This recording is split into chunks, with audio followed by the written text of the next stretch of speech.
SFI Thiruvananthapuram ജില്ലാ സമ്മേളനത്തിനിടെ കയ്യാങ്കളി. Committee തെരഞ്ഞെടുപ്പിനെ ചൊല്ലിയാണ് തർക്കമുണ്ടായത്. നിലവിലെ പ്രസിഡന്റ് ആദിത്യനെ ഒഴിവാക്കാനുള്ള തീരുമാനമാണ് സംഘർഷത്തിനിടയാക്കിയത്. ആദർശ് സെക്രട്ടറിയായി തുടരും. നന്ദൻ പുതിയ ജില്ലാ പ്രസിഡന്റാകും. വിവരങ്ങളുമായി ഐശ്വര്യ അനിൽ ഒപ്പം ചേരുന്നുണ്ട്. ഐശ്വര്യ, കഴിഞ്ഞ ദിവസം വാർത്തകൾ വന്നിരുന്നു, പ്രായം പരിഗണിക്കുന്നില്ല, മോശം പെരുമാറ്റം നടത്തുന്നവരെ തലപ്പത്തിരുത്തുന്നു എന്ന തരത്തിൽ ചില എസ്എഫ്ഐ ഏരിയ കമ്മിറ്റികൾ ആരോപണവുമായി രംഗത്ത് വന്നുവെന്ന വാർത്തകൾ വന്നിരുന്നു. എന്താണ് സമ്മേളനത്തിനിടെ ഉണ്ടായത്?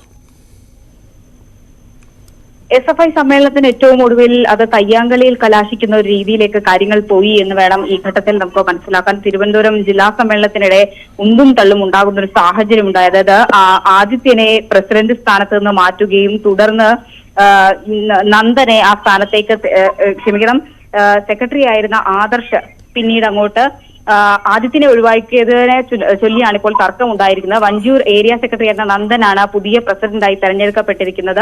ഈ സംസ്ഥാന ഭാരവാഹികൾ ഇടപെട്ടാണ് ഈ ഒരു കയ്യാങ്കളിയിൽ കലാശിക്കുന്ന രീതിയിലേക്ക് കാര്യങ്ങൾ പോയപ്പോൾ അവിടെ ഇടപെട്ടത് സംസ്ഥാന ഭാരവാഹികളാണ്. ഈ പ്രസിഡിയം കമ്മിറ്റി അടക്കം നിയമിക്കുന്നത് സംബന്ധിച്ചത് തുടക്കം മുതൽ തന്നെ ഇതിൽ വലിയ അതൃപ്തിയും വിഭാഗീയതയും ഉണ്ടായിരുന്നു എന്ന് തന്നെയാണ് ഈ ഘട്ടത്തിൽ മനസ്സിലാക്കുന്നത്. ഈ CPM-ലെ വിഭാഗീയത SFI-ലേക്കും അല്ലെങ്കിൽ അത്തരത്തിലൊരു തർക്കത്തിലേക്ക് കൊണ്ടെത്തിച്ചു എന്ന് വേണം ഈ ഘട്ടത്തിൽ മനസ്സിലാക്കാൻ. നമുക്കറിയാവുന്നതുപോലെ തന്നെ നേരത്തെ സൂചിപ്പിച്ചതുപോലെ ഈ സമ്മേളനം തുടങ്ങിയത് മുതൽ വലിയ രീതിയിലുള്ള വിവാദങ്ങളിലേക്ക് കാര്യങ്ങൾ പോവുകയുണ്ടായി. കാരണം ഈ തുടക്കത്തിൽ, അതായത് നേരത്തെ പറഞ്ഞതുപോലെ തന്നെ ഈ ജില്ലാ ഏരിയ സമ്മേളനങ്ങൾ ഭാരവാഹികളെ തെരഞ്ഞെടുത്ത് മാറ്റേണ്ടി വന്ന സ്ഥിതി, അങ്ങനെ തുടങ്ങി നിരവധി വിഷയങ്ങളിൽ SFI-യുടെ ഈ സമ്മേളനത്തിൽ അത് ചോദ്യം ചെയ്യപ്പെട്ടു. വലിയ വിമർശനങ്ങൾ ഉയർന്ന ഒരു സാഹചര്യം ഉണ്ടായി. നേതൃത്വത്തിനെതിരെ രൂക്ഷ വിമർശനം ഉണ്ടാകുന്ന ഒരു സാഹചര്യം ഉണ്ടായി. ആ സാഹചര്യത്തിലാണ് ചെറിയൊരു മാറ്റം വരുത്തിയത്. അതായത് പുതിയ പ്രസിഡന്റായി നന്ദനെ തെരഞ്ഞെടുത്തുകൊണ്ടുള്ള ചെറിയ മാറ്റം വരുത്തിയത്. പക്ഷെ അപ്പോഴും ഈ ഒരു കാര്യങ്ങൾ, അതായത് ഈ മാറ്റം വരുത്തുമ്പോഴും അത് വലിയ തർക്കങ്ങളിലേക്കും ഒപ്പം തന്നെ കയ്യാങ്കളിയിലേക്കും ഒക്കെ കാര്യങ്ങൾ കലാശിക്കുന്ന രീതിയിലേക്കാണ് കാര്യങ്ങൾ പോയത്. തിരുത്തുകൾ നിർദ്ദേശിക്കപ്പെട്ടല്ലോ, തിരുത്തുകൾ എന്തൊക്കെയാണ് ഉണ്ടായത്?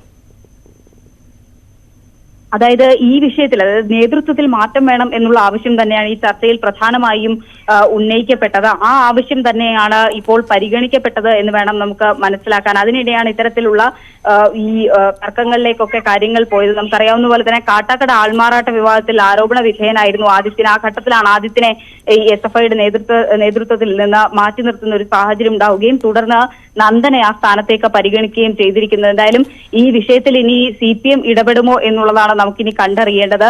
ഈ തിരുത്തലുകൾ ഉണ്ടാകുമ്പോഴും കഴിഞ്ഞ കാലങ്ങളിലൊക്കെ CPM-ന് കലാലയങ്ങൾ കരുത്തു പകർന്നിരുന്ന SFI അത് ഇനി ഏത് രീതിയിലേക്ക്, അല്ലെങ്കിൽ ഈ കഴിഞ്ഞ കാലങ്ങളിൽ ഒരിക്കലും കാണാത്ത രീതിയിലുള്ള വിവാദങ്ങളിലേക്കാണ് കാര്യങ്ങൾ പോയത്. അതിനി എങ്ങനെയായിരിക്കും പുതിയ നേതൃത്വം കൈകാര്യം ചെയ്യുക എന്നത് കണ്ടറിയണം. ഒപ്പം തന്നെ ഇപ്പോഴും ഇനിയൊരു പ്രശ്നം ഉയരാൻ സാധ്യത എന്ന് പറയുന്നത് നിലവിൽ, അതായത് ഈ ഇപ്പൊ തന്നെ സെക്രട്ടറിയായി തുടരുന്ന അയാൾക്കെതിരെ വിമർശനങ്ങൾ ഉയർന്നു കഴിഞ്ഞാൽ ഏത് രീതിയിൽ പ്രസ്ഥാനം ഇതിനെ നേരിടുമെന്നതടക്കമുള്ള കാര്യങ്ങളിലാണ് ഇനി വ്യക്തത വരേണ്ടത്.